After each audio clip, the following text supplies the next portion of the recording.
Depressão, crise de ansiedade e os consequentes afastamentos. O dia a dia do policial militar vai muito além do enfrentamento de marginais. Pela natureza do trabalho, que é o de uma polícia ostensiva, ou seja, o policial militar anda fardado e precisa ser visto, percebido. Ele também é muito observado, fiscalizado e cobrado. O que se espera de um PM é que ele seja absolutamente honesto, profissional, incorruptível, corajoso, forte, saudável, gentil, que impeça crimes sem matar, sem morrer, de preferência sem atirar, sem ferir o criminoso e, claro, sem erros que possam causar algum dano a inocentes. É praticamente a descrição de um super-herói. O problema é que se trata de um ser humano comum. Como lidar com tudo isso sem adoecer emocionalmente? Como procurar ajuda sem ser estigmatizado, sem ser taxado de doente, de problemático? Na segunda e última reportagem especial sobre a saúde mental dos policiais militares, você vai ver como o comando da PM lida com esse problema. Nossa vida parou com a morte da nossa filha. 32 anos, advogada com mestrado na Europa. Passar no concurso da PM foi um sonho para Ingrid. Ela amava ser policial militar. Falei para ela, minha filha, mas você em vez de advogar, ela falou assim, mãe, eu não nasci para ficar atrás de homem. Em casa, era a filha caçula de Dona Eulina. No quartel, a segunda tenente Ingrid Janaína Bian, solteira e cheia de planos. Ela veio aqui em casa na sexta-feira, na nossa casa. Estava alegre, feliz. Ia comprar o apartamento dela, estava construindo ao lado de onde ela morava. E foi embora. Foi o último dia que a gente viu nossa filha. Ingrid estava afastada das ruas. Ela teve um problema de coluna muito sério e de vez em quando precisava de estar indo ao médico. Eu até acredito que ela tinha uma depressão, até por conta da função, do trabalho, que era estressante. Um dia, a tenente foi convocada para substituir um colega no serviço de rua. Deram uma cópia de escala. Aí botaram ela para trabalhar até às 7 horas da manhã do outro dia. Ela sabia os direitos dela, ela sabia que ela não podia ir trabalhar na rua. Dona Eulina soube que a filha fez o serviço de rua, mas não por 24 horas como haviam mandado. 2 dias depois, em 21 de março de 2018, Ingrid foi encontrada morta. Ela estava fardada ainda? Estava fardada. Estava fardada. Queria que a PM mudasse nesses 2 sentidos. De olhar com mais humanização para as pessoas e que dessem realmente esse tratamento. Porque eles precisam de acompanhamento psicológico. Antes de entrar na PMDF, o aprovado passa por uma bateria de exames. Entre eles, avaliações psicológicas e neurológicas. Ainda segundo a corporação, depois que entra, o policial faz exames de saúde a cada 2 anos. Durante a carreira de policial militar, quem tem boas condições físicas e psicológicas passa, em média, 15 vezes por avaliações gerais de saúde. Falta prevenção. Bom seria se tivesse custo, tivesse meios de colocar um psicólogo em cada quartel. Aí você que está numa instituição que estigmatiza as pessoas que têm um problema psicológico, aí fica mais difícil ainda, entendeu? Existe programa criado pelo governo, pelo Comando Geral, mas não é suficiente para atender os policiais hoje com problema mental na Polícia Militar. A PM lançou, recentemente, o Programa de Saúde Integral e Valorização da Vida, para tratar o policial em várias áreas, com assistência médica, psicológica e religiosa. Identificamos que precisávamos quebrar aquele mito, né, do super-homem, da Mulher Maravilha, daquela pessoa que nunca procura ajuda e aí depois a coisa estoura. Identificamos que precisávamos ajudar as pessoas a resolver conflitos familiares, conjugais mesmo, e questões financeiras. Entre as ações, cursos como este, de inteligência emocional. Aberto a todos os policiais e familiares. Uma das coisas importantes é o policial saber transicionar de um estado de trabalho, de um estado de tensão, para um estado, por exemplo, mais neutro ou mais receptivo para a sua família. Então esse é um dos treinamentos que a gente faz.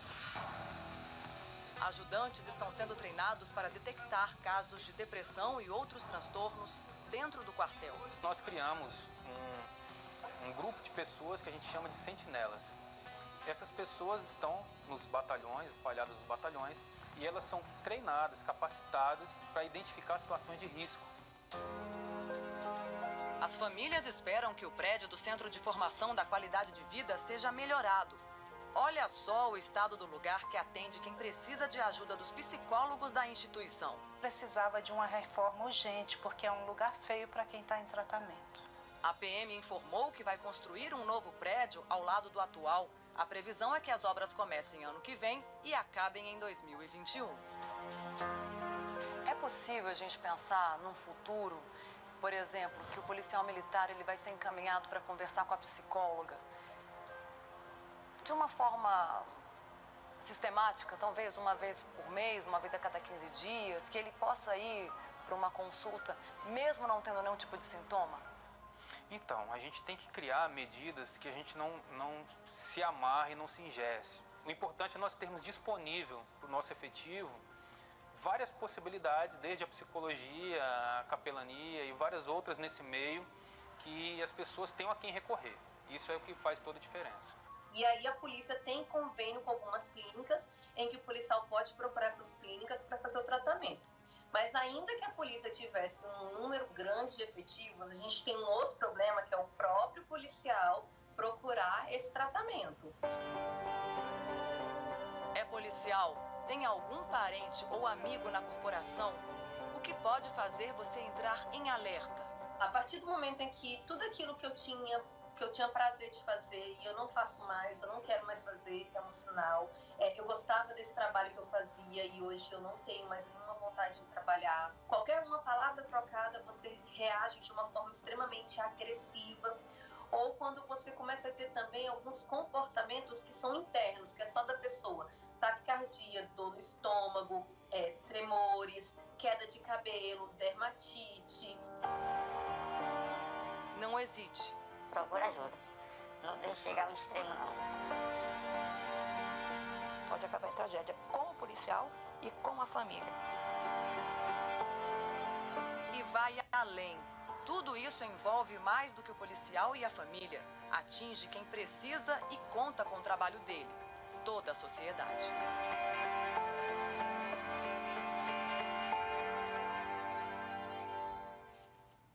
A Rita Yoshimine, que produziu essa belíssima reportagem, essas duas reportagens, um assunto tão importante, está aqui ao vivo com a gente. Rita, obrigado por estar aqui, porque é importante a gente conversar sobre o seguinte. Como você falou no final, a questão da saúde mental dos militares não diz respeito apenas aos militares e não apenas às famílias dele, mas a todos nós, sociedade, porque são profissionais que andam armados e têm a função de proteger. Mas quem é que protege também esses profissionais?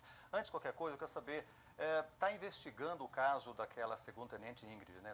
Está em investigação ainda o caso dela. Isso, boa tarde, Fábio, boa tarde a você que nos assiste. O caso da Ingrid está sendo investigado tanto pela Polícia Militar quanto pelo Ministério Público, mas sob sigilo. O que a família nos contou é que ela era muito pressionada no trabalho. E é uma pressão muito grande, não só do policial militar, mas tem policial civil, tem bombeiro, tem outras categorias que trabalham também dentro do âmbito da segurança pública, né? Nós resolvemos fazer essa reportagem sobre a Polícia Militar, muita gente perguntou, porque nós tivemos acesso aos dados da Polícia Militar. Mas recebemos muitas mensagens de bombeiros, de policiais civis, inclusive de professores, médicos, outras categorias também que sentem muitos problemas de saúde mental. Olha, a questão da saúde mental é seríssima em todos os níveis, não é só na polícia não, mas a gente até aquela imagem do prédio do Centro de Promoção da Qualidade de Vida, onde os policiais militares são atendidos, aquela imagem já mostra... É um símbolo, né? Exatamente, já mostra um prédio a decadência caindo aos pedaços, ou seja, é assim que é tratada a saúde mental numa corporação tão imprescindível que se tenha um trabalho muito forte psicológico e também psiquiátrico. Aliás, quantos psicólogos e psiquiatras tem na PM? Fábio, vamos mostrar aqui, a gente fez essa pergunta para a Polícia Militar. Qual é, então, a quantidade de psiquiatras? Do quadro é um psiquiatra contratado, nenhum psicólogo concursado Mas a PM respondeu que ela tem convênios com clínicas e hospitais, portanto, esse número de profissionais de saúde é um número maior, só não falou um número específico. E tem também 2 clínicas credenciadas para emergência de internação psiquiátrica. Pois é, Renegê, ou seja, quando já aconteceu o problema, corre lá. Cadê o trabalho preventivo psicológico?